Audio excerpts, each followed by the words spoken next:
What is the first thing that comes to your mind when you hear the word brand? Is it the brands Google, Apple, Amazon, Microsoft, Facebook, Netflix, or your local brands such as Manachaiwala, Mohanlal Mithaiwala, Mansukh General Stores? Greater than brand is a name, term, sign, symbol, or design, or a combination of them, intended to identify the goods and services of one seller or group of sellers and to differentiate them from those of competition. Greater than. Greater than - American Marketing Association. Greater than branding is the art of aligning what you want people to think about your company with what people actually do think about your company.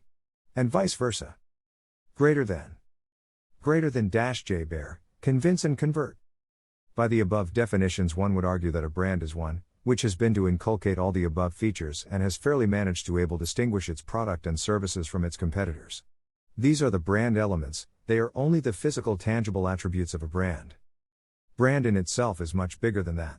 A brand is the image, a perception, an attitude a customer develops towards the brand. It's the relationship, an emotional connection a customer forms with the brand over time.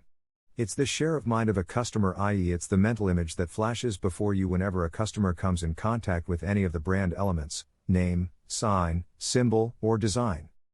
Let's say Apple, so when you see the silver Apple logo, the reliability, consistency, sleek, and stylish, innovative are the brand's characters that first comes to one's mind, cause Apple has always attributed to these qualities in its products, that this is the mental image Apple has formed over the years, irrespective whether you use Apple products. Similarly, Coca-Cola would be attributed to the qualities of quirky, bubbly, free will, fun-loving, casual, youth, and etc., are the ones which define the brand.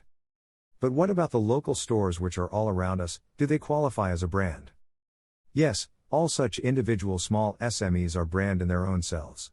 They do have a name, they do have a physical attributes, they do have a self-co-created brand image and reputation in the market that differentiates them from their local competitors and attract their fair share of customers.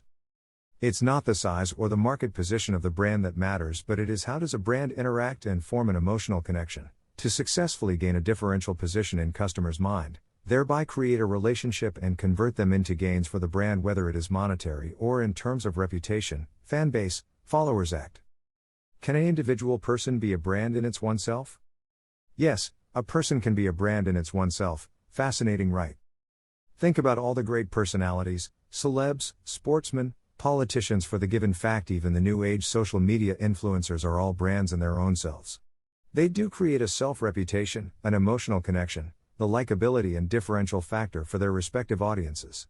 You do relate and accept their work/art, and they do interact with you through different medias, be it print, digital, social media channels, live events, press conferences, and act.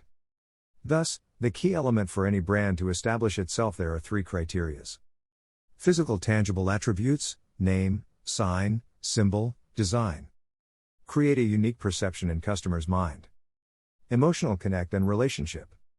The brand's reputation goes a long way in consumer loyalty and converting all the intangible assets into quantifiable tangible gains. Without this, no brand can survive. In this competitive world, it's the survival of the fittest. Jo Dig to high, Samaj to high, Wohi Bike to high.